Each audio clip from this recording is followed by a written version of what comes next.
Hi friends, இன்றைக்கி ரொம்பவே சிம்பிளான அதே சமயம் ஹெல்த்தியான ஸ்நாக்ஸ் ரெசிபி தான் செஞ்சுருக்கிறேன். வாங்க எப்படி செய்கிறதுன்னு பார்க்கலாம். வீடியோக்கு போகிறதுக்கு முன்னாடி சப்ஸ்கிரைப் பண்ணிக்கோங்க. 1 கப் கோதுமை மாவு எடுத்துருக்கிறேன். இது மைதா மாவில் தான் செய்வாங்க வழக்கமாக. ஸோ நான் இன்றைக்கி கோதுமை மாவில் செய்கிறேன். இது கூடவே ஒரு 1/2 கப் அளவில் அரிசி மாவு எடுத்துருக்கிறேன். நம்ம இடியாப்பத்துக்கெலாம் யூஸ் பண்ணுவோம் இல்லையா, அந்த அரிசி மாவு எடுத்துக்கிறேன். இது கூடவே ஒரு 1/4 கப் அளவு சீனியை 2 ஏலக்காய் போட்டு மிக்சியில் பொடியை அடைச்சி சேர்த்துருக்கிறேன். ஒரு 1/4 ஸ்பூன் அளவில் கொஞ்சமாக உப்பு சேர்த்துக்கிறோம். இதை ஃபஸ்ட்டு நம்ம மிக்ஸ் பண்ணி விட்டுக்கலாம்.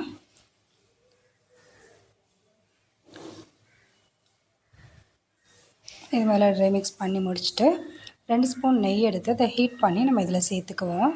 கொஞ்சம் வெதுவெதுப்பான சூட்லேயே சேர்த்துக்கோங்க. இது நெய் போட்டால் தான் கொஞ்சம் வாசமாக இருக்கும். இப்போ நான் ஒரு 3/4 கப் அளவு தேங்காய் பால் சேர்த்துருக்குறேன். நம்ம 1/2 கப் மாவு எடுத்ததுனால கோதுமை மாவு அரிசி மாவும் சேர்த்து 1/2 கப் இருக்கு இல்லையா, ஸோ நம்ம 3/4 கப் அளவு தண்ணி, அதாவது அந்த பால் சேர்க்குறோம். இது பசும்பால் கூட நம்ம சேர்த்துக்கலாம். ஆனால் அந்தளவுக்கு பசும்பால் சேர்த்தா ஒரு ஃப்ளேவர் வராது. நம்ம தேங்காய் பால் சேர்க்கும்போது நல்லா டேஸ்ட் நல்லாயிருக்கும். பாதி மூடி தேங்காய் பாலை பாதி மூடி தேங்காய் எடுத்து நான் அதை அரைச்சி பால் எடுத்து வச்சுருக்கிறேன். 3/4 கப் அளவு பால். நம்ம கொஞ்சம் கொஞ்சமாக வெட்டி இந்த மாவை ரெடி பண்ணிக்குவோம். சப்போஸ் உங்களுக்கு இனிப்பு கூட வேணும்னா 1/2 கப் சீனி எடுத்துக்கோங்க. நான் 1/4 கப் தான் சேர்த்துருக்குறேன். மாவு இது போல் கெட்டியாக நம்ம ரெடி பண்ணிக்கலாம்.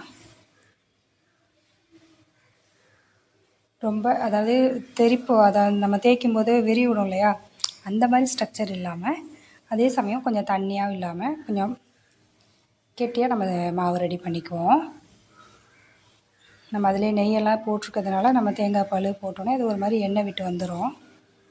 இப்போ நம்ம இதை தேய்ச்சிக்கலாம்.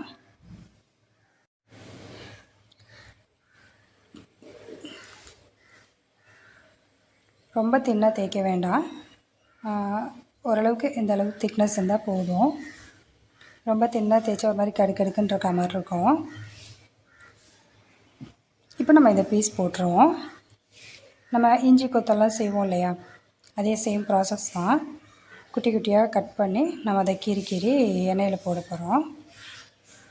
முடிஞ்ச அளவுக்கு ஒரே அளவாக நம்ம ரெடி பண்ணி எடுத்துக்கலாம். எதுவுமே வேஸ்ட் பண்ண வேணாம். அந்த கார்னர் கூட நம்ம அதை கட் பண்ணி சேர்த்துக்கலாம்.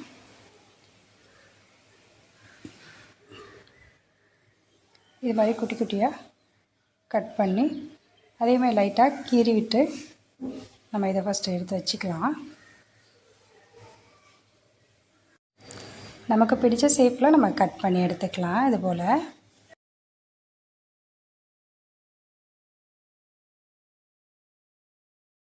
நம்ம எல்லாத்தையும் ரெடி பண்ணியாச்சு. இப்போ நம்ம எண்ணெய் ஹீட் பண்ணிவிட்டு பொரிக்க ஆரம்பிச்சிருவோம். நல்லா எண்ணெய் ஹீட் ஆனதுக்கப்புறம் நம்ம இதை போட்டுருவோம். எண்ணெய் நல்லா சூடாக இருந்தால் தான் எண்ணெய் குடிக்காமல் இருக்கும்.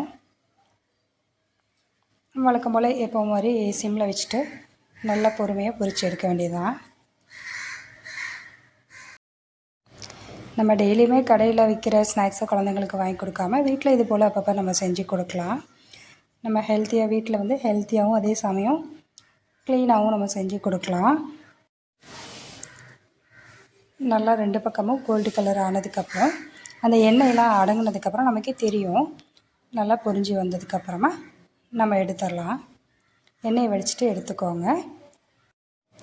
ஹெல்த்தியான ஸ்நாக்ஸ் ரெசிபி ரொம்பவே சிம்பிளாக எப்படி செய்கிறதுன்னு பார்த்தாச்சு. வீடியோ பிடிச்சிருந்தால் லைக் பண்ணுங்கள், ஷேர் பண்ணுங்கள், கமெண்ட் பண்ணுங்கள். மறந்துடாமல் சப்ஸ்கிரைப் பண்ணிக்கோங்க ஃப்ரெண்ட்ஸ். தேங்க்ஸ் ஃபார் வாட்சிங்.